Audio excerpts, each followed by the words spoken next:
Okay, I forgot to record. Because of the fear and trepidation that is surrounding us, so then we are so afraid of allowing ourselves to be able to feel some of those outer trappings of Purim, which would naturally uplift us, and therefore it becomes even more incumbent to understand exactly what Purim is teaching us. Purim is teaching us not only, as we're going to see, a message for Purim, but Purim is teaching us a message not only to uplift us for the year. Purim is teaching us a message on how to gain a perspective on life. All right, I forgot you two know each other. Okay, I thought you were waving at me. Okay, what exactly is Purim? So the simple explanation of Purim is the way that we explain every Jewish holiday. Oldest Jewish joke in the book. They tried to kill us. We won. Let's eat. Right? That's the simplest understanding of what Purim is. The truth is that is not the essence of Purim. So we all know, and we address this every year, we should address this every year, that when you open up the scroll of Esther, you open up one of the books of Tanakh, and you find an anomaly, which appears only in one other place, and that is the lack of appearance of God's name. It's very difficult to imagine that you have a book of Tanakh, which was ultimately through prophetic visions authored by God, and yet the name of the author doesn't appear inside of the book. This has caused many scholars to say that the reason the book of Esther does not have God's name is because God wasn't involved in the story of the book of Esther. Okay, we all understand, and as I would assume that's why most of us are here, that's not true. Okay, when you see that and when you hear that, you know that that's not the reality. God is very much involved, but we need to uncover why God's name is not in the book of Esther. That's problem number one. Problem number two, we call the book of Esther the book of miracles, right? It is the whole story of Purim, we say is an incredible miracle. When we talk about the Exodus of Egypt, we can put our finger on the miracle. The miracle is the 10 plagues. The miracle is the fact that nobody started up with the Jewish people when they took the Egyptian god and they tied it to their beds before the slaughter of the Korban Pesach. They watched every single Jew slaughter their god on the night before they left, and nobody rebelled against the Jews. Nobody went to strike them, to do anything against them. Awesome miracles. 7 days after we left Egypt, so then the sea split. Then we got the manna started falling. I mean, it was miracle after miracle after miracle. It's very easy to identify those miracles. Now I ask you to identify the miracle of Purim. Oh, so you're going to start to tell me, yes, because we were in the right place at the right time. Right place at the right time doesn't always smell like a miracle. When you think of miracle, you think of the Cecil B. DeMille miracles, right? You think of those incredible miracles of the splitting of the sea and of the awesome, the falling of the man, of the lifting of the mountain when the Jewish people were given the Torah. That's what you think of when you talk about miracle. When you talk about miracle, you don't think the story of Purim. It's hard to put your finger on the miracle. So what kind of miracle is that really? The truth is that there's a din that when you read Megillah, you have to read Megillah in order. You have to start from the beginning and read to the end, no skipping chapters, no going back and forth. Now, I want you to stop and think about that for a second. Imagine a person, this Purim, gets a thing and says, you know what's going to be fun? Let's read the last chapter first. And then we're going to read chapter 6. And then we're going to read chapter 9. Oh, it's going to be so much fun. Like, who's going to do that? Anybody has that in their mind that, you know what, we're going to mix it up this year. We're going to read it out of order. Who would read the story of Purim out of order? It hardly makes sense when you read it from beginning to end. Why would you read it out of order? Why do we need a din that says, make sure that you don't read it out of order? Yeah, I really was tempted. I had a big yitzhar to read it out of order. Like, what is that? Why is that? And it's an important din. In other words, in the laws, it's in the Mishnah. The Mishnah tells us that we have to read it in a certain way. Why do I need instruction on that? Why would there ever be a thought of doing it any other way? We also have to toss into the mix that what's the business with dress up on Purim? Why is that a component of Purim?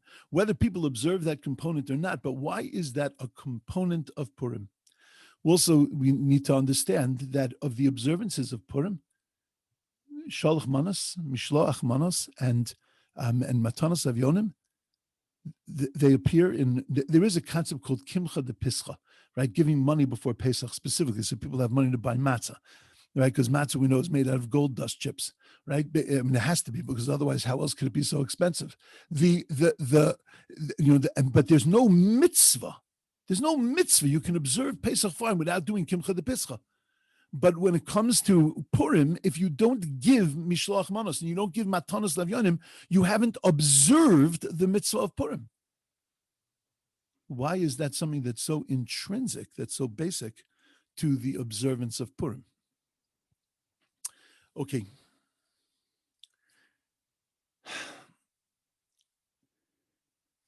I think we have to understand, first, the difference between Chanukah and Purim, vis-a-vis the miracles that occurred on Chanukah and Purim. Whilst they are different, they are part of the same package. What is a miracle? So we understand that the concept of a miracle, the Hebrew word which is nes, is the same as the word nes, which means banner, which is the same as the word nisayon, which means test. And when we talk about the nisyonos, we talk about the tests of Avraham Avinu, we talk about the 10 opportunities in Avraham Avinu's life where he was given an opportunity to be able to recalibrate and to recognize his relationship with God. And when God performs a miracle, the miracle is a banner to God. It is just another opportunity for us to be able to see God and to recognize and solidify our connection to God's presence. A nes nigla is when God does that in a revealed kind of way. When God does it in a way where he takes nature and he turns nature upside down. A nes nistar is when God does that in a way of seser, in a way that's hidden, in a way that seems to be working within the context of nature, but when you analyze it and you look at it carefully, you recognize that it is in fact the hand of God. A nes nigla, a revealed miracle, was appropriate in the time of Hanukkah, whereas a nes nistar, a hidden miracle, was what was intrinsically necessary during the time of Purim. And why was that the case? Because in the first temple, it's sometimes hard to imagine what life was like in the first temple. When you understand what life was like in the first temple, the fact that we sinned with the big three, idolatry, adultery, and murder, makes it that much more difficult. Because the time of the first temple was a time of Gilui Shechina. Gilui Shechina means the revelation of God's divine presence. The Mishnah tells us that there were 10 miracles that happened on a daily basis in the temple. Some of them are a little subtle in the sense that unless you were tuned in to life in the temple, you wouldn't necessarily notice them. If you never came to Jerusalem, you would never notice that there was never, ever a fly in Yerushalayim. There was never a fly in Yerushalayim. Now, if you've ever made a picnic in Jerusalem, or anywhere in the world for that matter, but made a picnic in Jerusalem, you know that you have to calculate the amount of people that are coming and then multiply that by probably 1 million for the amount of flies that it's going to attract. In the Beis HaMikdash, there was never a fly that appeared, but it's much more serious than that. The greatest miracle in the time of the Beis HaMikdash was that there was a pillar of smoke that came from the center of the temple that went up to the sky, that came from the altar, that came from the Mizbeach, and it was there 365 days a year, 7 days a week, 24 hours a day. Now, if you've been to Yerushalayim and you know the Has Promenade, and you go to the Has Promenade, the Tayelet, right outside of Talpiot, and you stand on that promenade and you can see today the golden yarmulke. You can see the whole contour of Yerushalayim. And in the time of the Mikdash, you would have seen the Beis HaMikdash. And you would have seen in the most dramatic way, you would have seen that pillar of smoke going up to the heavens. You know, tonight, every tris in my house sounds like I expect Dorothy to come through any second. I mean, this is the wind tonight is unbelievable. It's it just banging and banging and banging. And imagine that pillar didn't deviate one iota. It snowed in Yerushalayim last week. During the snowstorm, there would have been no movement in that pillar. If you needed to see God, you needed to know whether he existed or whether he didn't exist. All you needed to do was to go to Yerushalayim. And when you went to Yerushalayim, you saw the clearest picture of God. This was every single day of existence in Jerusalem. We lived in a time of Gilui Shechina, a time of absolute revelation of the presence of God. We lived with miracles, and that's why it becomes just so much more confusing, and that's for another time, but it becomes very confusing to imagine that Jews got involved in idolatry, adultery, and murder in a time when all you had to do was open up your eyes and you saw God. But imagine the clap. Imagine what that did to a person's life who lived their life that way, who was able to see God, was able to see these incredible miracles every single day. And imagine that now they're living in a world that's called Hester Panim, in a world where the lights went out, where there was no miraculous, where there was nothing they could point to and say, that's a miracle. They were living in a place in Bavel, which was a place of absolute darkness.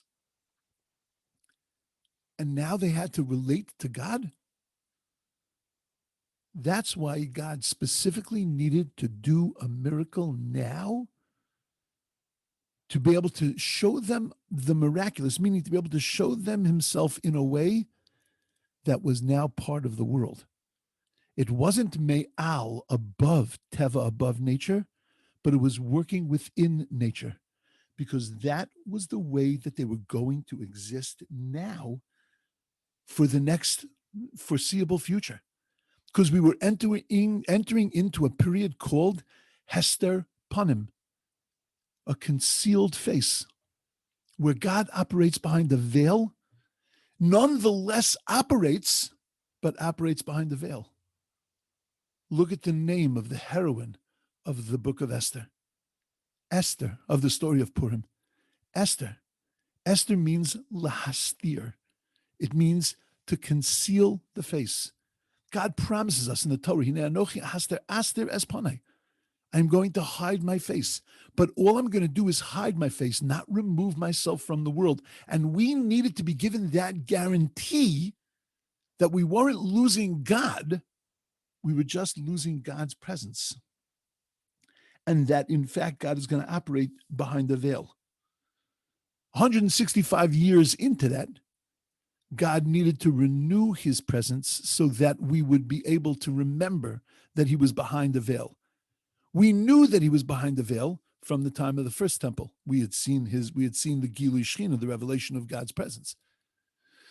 Now God had to renew that, and that was Hanukkah. That's why the oil lasted for 8 days. It was a nes nigla. It was a revealed miracle, because now God needed to peek out from behind the veil and to let us know that he's still there. And every once in a while, God does that. I believe in everybody's lifetime here, you've all seen that. You've all seen God peek behind the veil, not just seen concealed miracles, but revealed miracles. 1991, when the Gulf War, the Scud missile event was over, it ended on Purim Day. And that joy that we felt, that miraculous sense of being able to see the hand of God peek out from behind the cloud and to catch 39 missiles in his hand and to deviate them and to throw them away from the Jewish people. when we felt that protection, that became to us like a Gilui Shechina. That was like a divine revelation that God peeked out from behind the veil to let us know that he was there. This concept is built into our lives. This ability to be able to look behind the veil and to recognize the Yad Hashem, the hand of God. When we say the Shema, the custom is to take our hands and cover our eyes. And every one of us learned that the reason we do that is because we want to concentrate. Our rabbis tell us that it's not as simple as that. The reason why we cover our eyes is because we put ourselves and plunge ourselves into the darkest place that we can be. And in that darkest place, when we stare at it and we look at it, what do we see and what can we declare? Shema Yisrael, Hashem Elokeinu, Hashem Echad. That even in the darkness that we're plunged into when we live behind a veil, when there are no miraculous things, when there are few overt miraculous things. There's miraculous things every second. Every breath you take is a miracle. But there are few overt miraculous things that we could point to. God is operating behind this natural veil. So then we close our eyes and say, as dark as it is, Shema Yisrael, Hashem Elokeinu, Hashem Echad. To be able to live in this kind of existence, after you've gone through and lived in a world of absolute light, after you've lived in a world where you see God with your eyes, you see nature being turned upside down every single day, to be able to live in a world like that where you can trust, in a world like that where you can rely on God, even when you can't see him in that way, that has been our challenge from time immemorial. God said to Moshe, I want you to take your stick and I want you to go and speak to the rock. Moshe goes to speak to the rock. You know, it's like the old Jackie Gleason, Ed Norton, he tells him, address the ball. So he looks at playing golf. He was teaching him how to golf. He says to him, address the ball. So he looks at the ball and he goes, hey, ball, how you doing? God tells him, take the stick and address the rock. But nothing happens. Finally, Moshe in his frustration hits the rock and God says, can't take the Jews into the land of Israel. Levels of 1 to 10 wasn't really the biggest sin in the world, it appears. He hit the rock instead of speaking to the rock. Like, what's the big deal? And if God didn't really want him to hit the rock, then why did he tell him to take the stick? If he didn't want him to hit the rock, you only wanted him to speak to the rock, then leave the stick at home. You don't need the stick. Our rabbi says something amazing. He told him to take the stick because the stick represented old miracles. Stick represented the way that God and Moshe connected to each other. Whenever a miracle needed to happen, Moshe lifted his stick, the sea split, the manna fell, things. Moshe's stick was the thing, the very vehicle of the miracle, of the miraculous. God said to Moshe, take the stick, which represents the old way of doing miracles, and now I want you to speak to the rock, which is much less dramatic than hitting it. And I want you to speak to the rock because that's the way you're going to be living in the land of Israel. You're not going to be living with this kind of revelation that we have now. You're going to be living with a much lower level of revelation. Revelation nonetheless, but a lower level of revelation. I want you to get used to living that way. And Moshe couldn't do it. And therefore Moshe couldn't be the leader of the Jews into that new transition because it was difficult for Moshe and difficult for the people to transition from a place where you open your eyes and you see God, you're living inside of God's box, to a place where you're living inside of the same box, but you don't see it with your eyes.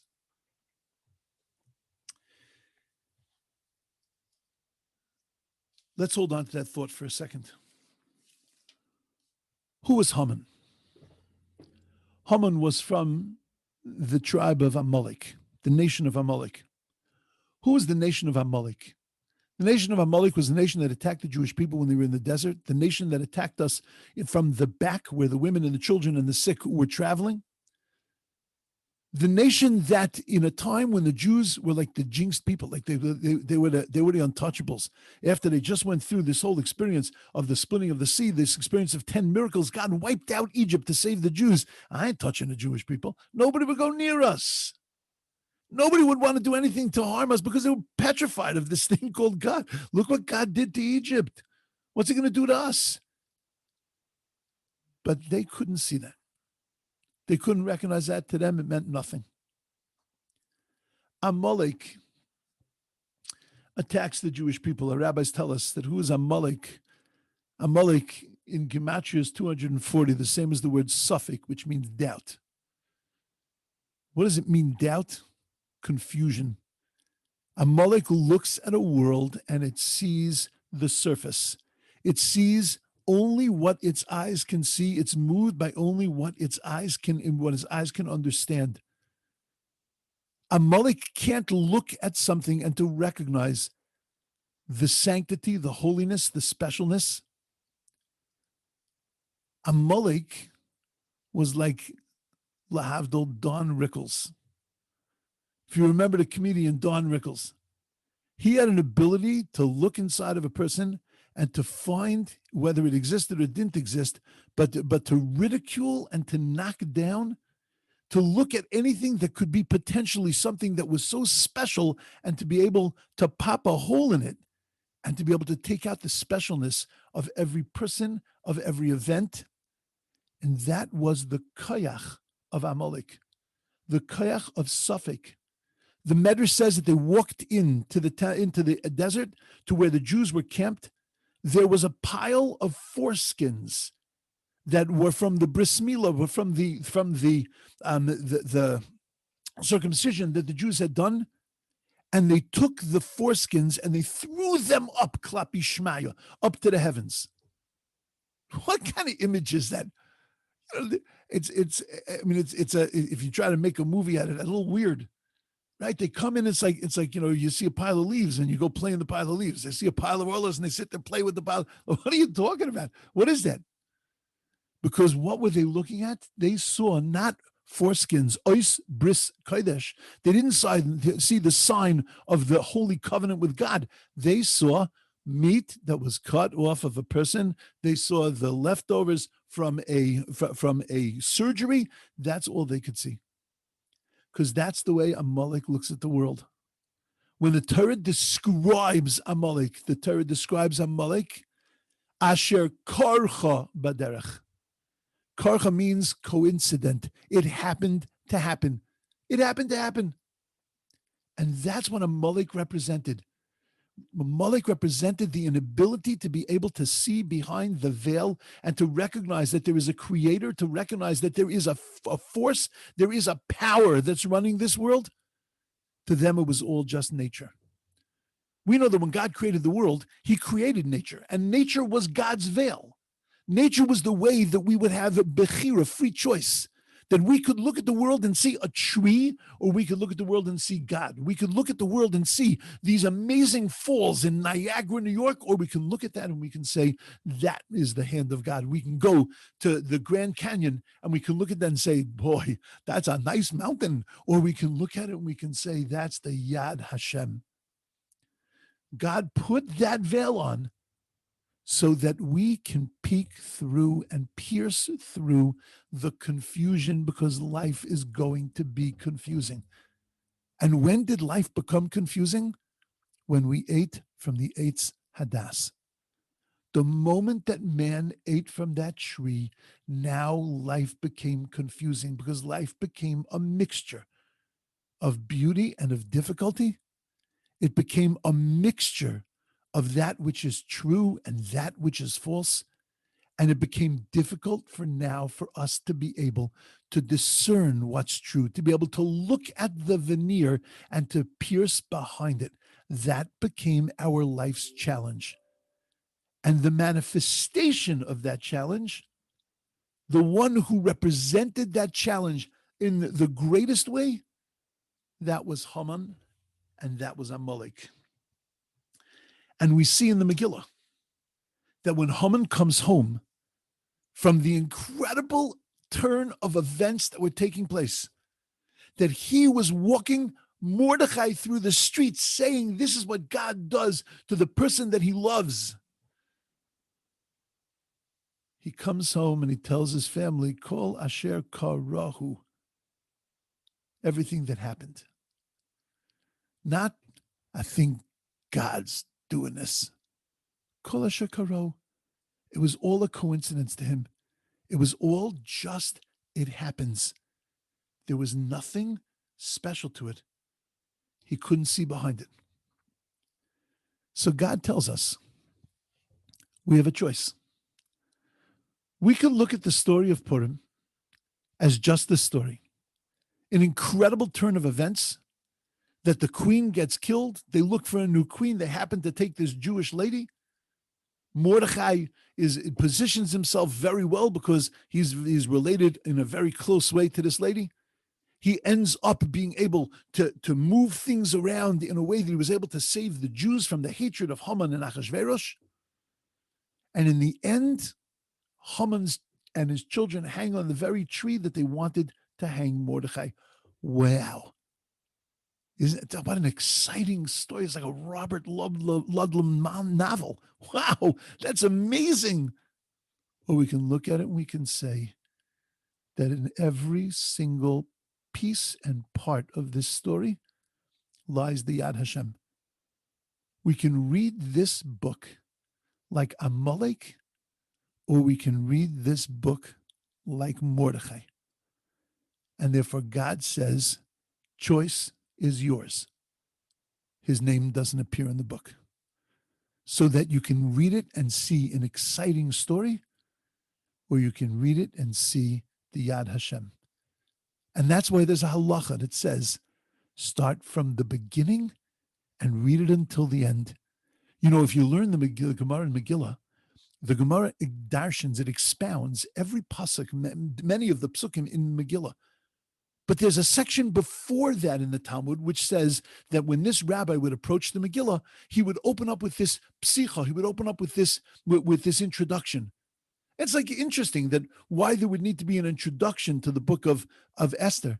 And the introduction was always some kind of historical piece. Because what the rabbis were telling us is that you have to look at the context of this, see where it sits in history, and now start the story at the beginning and read it until the end. Don't leave out one part of it. Start from the part that even seems so negative to the Jewish people. Start with the party that Achashverosh made. And now when you look at it carefully, you will see the hand of God everywhere. Say, our rabbis, open your eyes a little bit more. Because whenever you see the word Hamelech in the Megillah, don't translate it as the king. Translate it as the King of Kings. Translate it as the master of the universe, as God. And keep your eyes open. Because there are many psukim that the first letter is a yud, the second word starts with a hey, the third word starts with a vav, and the fourth word starts with a hey. Yud, hey, vav, hey, God's name, woven into the Megillah. Because that is what our life is all about. God is there. He is present. He is engaged and involved in every single thing that goes on. But it goes on behind the veil. And when you look at it on the surface, you feel he's absent.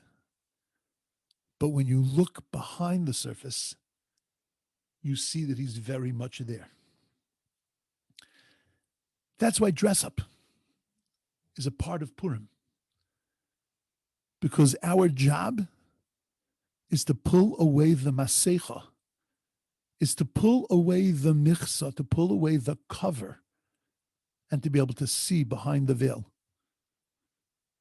Nowadays, you don't have to work hard to understand this message. We live behind a veil. Literally live behind a veil. And our job is to be able to look behind that veil, to be able to see and to feel the smile of another person, to be able to relate to a person even though Their reality seems to be covered. That's all of life, is to look at what we claim is reality and to recognize it is nothing more than illusion. Reality lives behind the surface. That is the essence of Purim. The simcha of Purim comes from the realization that behind that mask, behind that veil, behind that darkness, Shema Yisrael, Hashem Elokeinu, Hashem Echad.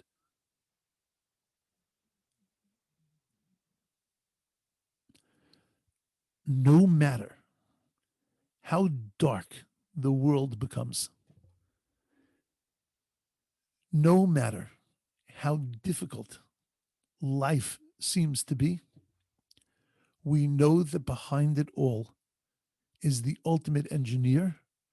Behind it all is the ultimate conductor, and that every single piece of it fits together. We're challenged in these times. We're challenged to see God. I'm going to stop here for 1 second. You're starting to finish my sentence. And you're starting to say that the reason that we're challenged is because it's sometimes a little difficult to see God. There's a lot of hard things that are going on around us. Many communities have suffered the loss of many people. Many of us can give personal stories. I mentioned a few weeks ago, my uncle, Oliver Shalom, passed away from corona. We look around us and we say, wow, it's hard to believe. That's hard. It's hard. And it's definitely a challenge.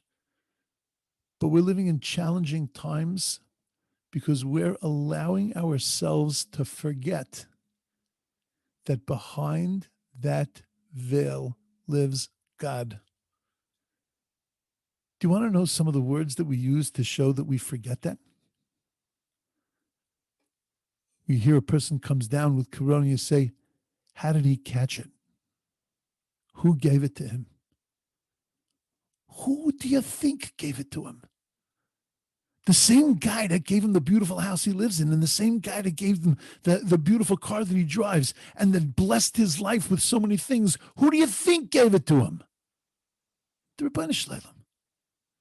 It wasn't the person that he stood too close to in the supermarket, because all of us have stood too close to people, and we haven't necessarily come down with it. All of us have done things. We have existed. We have lived. We've done things. We could have caught it anywhere. You hear of people that are very, very, very careful, but they also get sick. Because at the end of the day, the Rabbi Shalom is running the show. How many people stopped before they took the shot and said to themselves, Yehi Rotzain, Shete Eseg Zu Refu Ali, that this thing that I'm doing now should be healing to me, because it's no guarantee that this thing is going to work. If it's going to work, it's going to work because the Rabbi Shalom told me this is going to work for you. That's the difficult time we're living in, that we're forgetting to see in the darkness, Shema Yisrael, Hashem Elokeinu, Hashem Echad. That we're forgetting that God is running this world. And we need a Purim to remind us that behind all of this is the master of the universe. Behind all of this is God. Behind every twist and turn.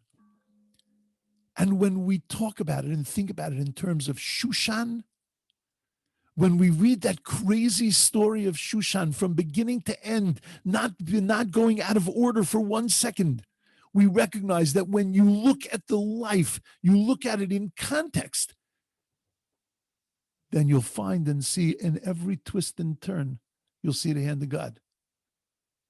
And that will give me the strength to live through every difficulty, the strength to be able to handle every moment of pain and hardship. And it's not just about corona. It's about life. It's about a relationship with God, and it's about a relationship with ourselves and our world. That's what Purim is. Purim is an ability to be able to shed light on that confusion. But the light has to be revealed. And it's revealed when we recognize the presence of God in our lives, and when we recognize the connection that God has to us. That's the theme of Purim. Thank you, Hashem. Not thank you, my stars. Not thank you, fate. But thank you, Hashem. Because ultimately, everything comes from you. We have stuff to observe, things to do. To hear the Megillah, to let those sounds of the Megillah, where we understand every word, to let them wash through us so that we know that we've just heard that incredible story sitting with other Jews. We've heard that incredible story of how God is there in every twist and turn. It's critical to our reaching this place on Purim. Everybody has to figure out a way to be able to hear that story, to be able to fulfill that mitzvah. There are many safe ways to be able to do that on Purim. There are, unfortunately, no creative ways, in the sense that Zoom, you can't fulfill the mitzvah through Zoom. There is some talk from some organizations, but the majority of Poskim are saying that it's not acceptable. There are ways. Speak to your LOR, local Orthodox rabbi. There are ways to figure out how to do it, but that's part of the Avodah of Purim. Part of the Avodah, the work that we have to accomplish on Purim, is to search for God, is to look for him. Because when we look for him, we'll find him. There's an amazing story that's told about many, many rabbis. I don't know who it actually was really told about. But as a young child, his grandson was playing hide and go seek. And he says to his grandfather, the great tzaddik, he tells his grandfather, I'm going to play hide and seek. He says, well, what's hide and seek? And he explains to him that, you have to hide, and then people come to look for you, and if they don't find you, then you win the game. So a few minutes later, the kid comes in, he's bawling, he's crying. Grandfather says to him, what are you crying for? He says, I lost. He says, Uy, how did you lose? He says, nobody found me. His grandfather says to him, I might not be a London, but wait a second, you told me that the point of the game is you hide, nobody finds you, you win. So how'd you lose? He said, because nobody came to look for me. That's the way the Ribono Shel Olam feels. He's sitting there and waiting for us to look behind the veil. We're looking in all the wrong places. We're looking in front of the veil. Purim has to remind us, we got to take off the costume. We got to peel away the veneer. And behind that veneer, that's where we're going to find God. In the darkness, we're going to see Shema Yisrael Hashem Elokeinu Hashem Echad. Okay, my thoughts. I wish everybody an incredible Purim. By the way, drinking on Purim fits into the same thing, because it helps us uncover the place where we hide. Person drinks a little bit, loosens up a little bit. Nichnas yayin, gematria 70. Yotza seid, gematria 70. The essence of a person comes out when they loosen up a little bit, when they step out from their own veil. How do you step out of your veil? How do you step out of seeing other people behind their veils, of not really seeing the essence of a person? Give to them. Give to them despite what the veneer says, despite what the outside says. Give to them, connect to them. That's why we have Matanas Avyanim. We give to the poorest of people. We have Mishloach Manos. We give to our friends, because by giving, you're connecting. You're connecting to the essence of a person. That's the observance of Purim. You can do that alone in a room by yourself, looking for God behind the veil. We should all be Zaycha to be able to achieve that place this Purim. And again, because the outer trappings we don't have, we have to work hard on getting to the essence, to the Nakuda, to the center of Purim, to getting to that place where we see the hand of God in everything that takes place. And when you see that, you ever hear these stories when, the Hashkacha Pratis stories, when people tell you, and you're not going to believe it, but you end up smiling at the end of that story. Because you see the hand of God. You don't scowl, you smile at the end of the story. You hit that place on Purim, it brings a smile to your face. That's Simchas Purim. That's the real joy of Purim. Every single one of us should be Zaycha, should merit to hit that place of Simcha this Purim. No matter what we do, no matter how we observe, but we should hit that place where in the darkness of our lives, we're able to see Shema Yisrael Hashem Elokeinu Hashem Echad La Yehudim Haisa Oira V'Simcha V'Sasim V'Yikar. Just like the lights turned on for them in Shushan, they should turn on for us today also. Everybody should have a beautiful, amazing, awesome Purim. And Im Yetz Hashem, we should join together in the ultimate celebration of Purim, Yerushalayim Ira Kodesh Habenuya, where we will still be celebrating Chag Purim, Baruch Hashem, and we will be able to rejoice in the place of Gilui, in the place where, and the time where the lights are completely on. Okay. Chag Purim Sameach. Thanks, Rabbi.